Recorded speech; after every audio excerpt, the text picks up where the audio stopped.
मार्फत की दुनिया के मुअज़्ज़ज़ दोस्तों, मैं हूँ सईदा शहजादी और आप तमाम देखने और सुनने वालों को अस्सलाम वालेकुम। नाज़रीन गिरामी, सऊदीया अपने तल्लुकात ईरान से ठीक क्यों नहीं करना चाहता? आखिर इसकी वजह क्या है? हाल ही में ईरान ने सऊदीया को ये पेशकश की थी कि मैं तुम्हें पेट्रोल फ्री देता हूँ, लेकिन मेरी एक बात तस्लीम करो। सऊदीया ने कहा, कौन सी? ईरान ने कहा कि हमें बीबी फातिमा ज़हरा सल्वातुल्लाह अलैहा का रोज़ा बनाने दो, क्योंकि पाक नबी सल्लल्लाहु अलैहि वसल्लम समेत हर एक का रोज़ा बना है, लिहाजा हमें बीबी फातिमा ज़हरा सल्वातुल्लाह अलैहा का रोज़ा बनाने दो और पेट्रोल फ्री ले लो। सऊदीया ने इनकार कर दिया।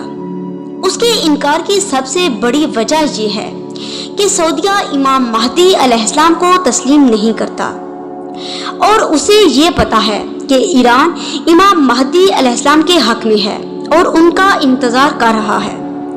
इसी वजह से सऊदीया ईरान से तल्लुकात बिगाड़ रहा है। वजह सिर्फ और सिर्फ इमाम महदी अलैहिस्सलाम है। ये बात सऊदी अरब भी जानता है कि इमाम महदी अलैहिस्सलाम एक दिन जरूर आएंगे और हर उस इंसान की गर्दन उड़ा देंगे जो दीन मुहम्मद मुस्तफ़ा सल्लल्लाहु अलैहि वसल्लम को पामाल कर रहा है। अल्लाहुम्मा सल्ली अला मुहम्मद व आले मुहम्मद व अज्जिल फरजहुम अजमईन।